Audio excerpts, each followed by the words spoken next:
الطلب رسميا. الاجوبه هي لا، ما يستحقوش. لا، منين نظمنا تكرفسوا علينا، فسدوا لنا الصوره ديالنا، داروا حملات ممنهجه ضدنا، فيمشيو يعودوا لراسهم. المغرب بالاضافه الى الملاعب 9 اللي عرفتها كاس افريقيا 25 يزيد 4 الملاعب اضافيه، لان نتكلموا على ملعب الناظور، تنتكلموا على ملعب الشريف بمكناس، تنتكلموا على ملعب ببني ملال. تنظن ان نفوزوا ب 25 وننظموا 27 28، نقدروا نفوزوا بجوج نجمات اضافيين باش نولوا عندنا 4 قبل كاس العالم. ننظموا نسخ احسن وافضل من نسخه 25 و 27. واش نقبلوا ولا ما نقبلوش؟ موضوع صعيب بزاف، لان معظم افراد الشعب المغربي عرفوا بان الحرب كر وفر.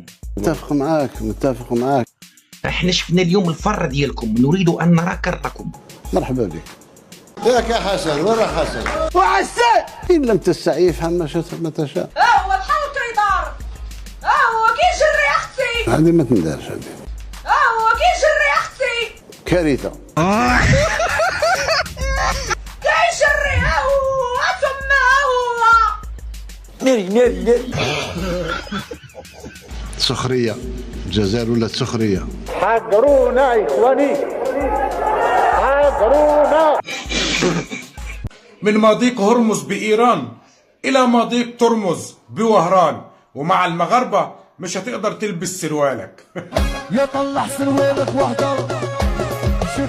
عاجل ورسميا وبشكل شبه رسمي، والعبد لله أول واحد بينفرد بالخبر والباقي هيطلع بعد منه. الجزائر على موعد مع التاريخ. المحاربين يا جماعة على موعد مع التاريخ. الجزائر يا جماعة هتنظم بطولة أفريقيا نسخة 27-28، ودي المفاجأة بعد اجتماع الاتحاد الجزائري لكرة القدم ووزير الشباب والرياضة الجزائري عشان يقدموا ملف استضافة البطولة بعد انسحاب أوغندا، بعد انسحاب كينيا، بعد انسحاب تنزانيا. وعايز أبعت رسالة للناس الكدابة اللي بتطلع تكذب على الناس وتطبل وخلاص. الناس اللي كوب دافريك 2017 ما فهمناش كيفاش حكايتها، كل يوم حكاية جديدة، مازالهاش بزاف. قريبة صح. قال لك واجدين ماشي واجدين، اوغندا كينيا وتنزانيا، كل خطره خبر جديد. كل خطره خبر جديد، خطره واجدين، خطره ماشي واجدين، خطره رسميا، خطره اشاعات، خطره ما فهمناش الحكايه هذه وراي رايحه. المهم قال لك بسبب تاخر اشغال البنيه التحتيه تاع هذه الثلاث بلدان، ما نعرف اذا صح ولا لا، بس كاين اللي يكذبوا الصراحه. المهم قال لك الاتحاد الافريقي، باين الاتحاد الافريقي تاع الفساد بلا ما نقول لكم الكافي معروفه، قال لك تدرس باش تغير لها مكان تاع الاقامه تاع البطوله هذه. فهمناش والله ما لا بال. قال لك بالك راح تكون في جنوب افريقيا، دوكا راهم يقولوا جنوب افريقيا. 3 دول افريقيه، لكن هذه المره وفي هذا الفيديو لا اريد ابدا أن أنتقد أو أتحدث بسوء عن هذه البلدان ال3 التي يعني وقع عليها الاختيار لتنظيم هذه النسخة من كأس إفريقيا. حتى لن أذكر أسماءها، ولن أتحدث عن النواقص التي تشوب ملفاها، ولن أنتقد تحضيراتها ولا استعداداتها لهذه الكأس الإفريقية. نحن لا نريد الضرب في أي بلد إذا كان من البلدان التي لا تمس بالمغرب، وإذا كانت هذه البلدان لا يعني تمارس أي نوع من العداوة لبلدنا. نحن نحترم كل البلدان الإفريقية ونتمنى لها الخير، وكل دولة تتصرف ويعني تنظم التظاهرات حسب إمكانياتها، وكان الله في عون الجميع، ونتمنى التوفيق للجميع. أنا لن أتحدث بسوء عن هذه البلدان ال3 التي حظيت بشرف تنظيم هذه النسخة من الكان، والتي حسب تقرير الكاف هي غير مستعدة اليوم لمجموعة من الظروف. نتمنى لهم التوفيق، لكن هدفي في هذا الفيديو ليس هو هذا. الهدف في هذا الفيديو هو أن نقول بصريح العبارة أن باتريس موتسيبي في مأزق حقيقي مرة أخرى، وباتريس موتسيبي يحاول الآن المناورة بشتى الطرق لكي يعطي للفيفا ضمانات بأن كل شيء على ما يرام في إفريقيا، وبأنه يسيطر il contrôle tout. باتريس موتسيبي باغي يقول للفيفا بحال اللي كنقولوا باللغه الاسبانيه todo está bajo control، كل شيء تحت السيطره. لكن عكس ذلك تماما، هناك مجموعه من الانفلاتات التنظيميه بالنسبه للكاف. البلدان الثلاثه التي حظيت بشرف تنظيم هذه النسخه من كأس افريقيا للاسف بالنسبه لهم ولحكامهم ولشعوبهم للأسف، ونحن نتفهم هذا الأمر، غير جاهزة تماما. هناك ملاعب يعني ما زالت بعيدة بنسبة كبيرة على إمكانية الوصول لموعد تنظيم هذه التظاهرات الإفريقية بالملاعب وهي منتهية وجاهزة وكل شيء على ما يرام.